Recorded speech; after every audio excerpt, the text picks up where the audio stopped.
what about your own creative preoccupations and research interests, and how these fold into the project and how it's been shaped? So for me, I've as a curator, I'm interested in several things, but majoritively it's kind of profiling UK artists and giving them, kind of, as Samina said earlier, these opportunities or these platforms to just be seen by lots of different people, to create a step change in their careers, and sort of give them the opportunity to think a little bit differently is really exciting, and to join in with a slightly wider narrative.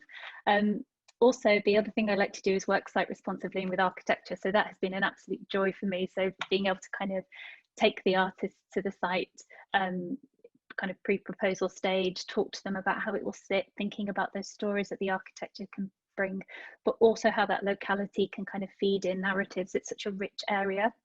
It's a really interesting kind of cultural space beyond the station and within the station. So all these kind of interesting things can all click together and really inspire these artists to come up with some really unique, kind of innovative, creative, exciting proposals. The work is just, it's brilliant. The artists really pushing what the space can do, really pushing their own practice. And as sort of a curator and facilitators, this is such a joy for us. It's what we do it for. On a personal note, to add to that, I'm really interested in curatorial activism. So where as curators, as producers, we can be active in our social worlds. And so for me, the artists that we've selected, both in and of themselves, speak volumes. So we have a really diverse group of 6. You know, you think about the mainstream arts sector and what it looks like, largely white, largely middle class, upper class, very little other representation.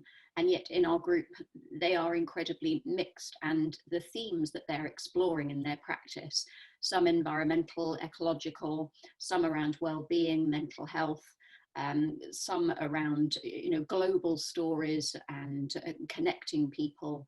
And the themes of the work, Charlie and I are so thrilled. Like she said, we could never have thought of a group this mixed, but also that resonates with our own practice and the good that we want to see in the world.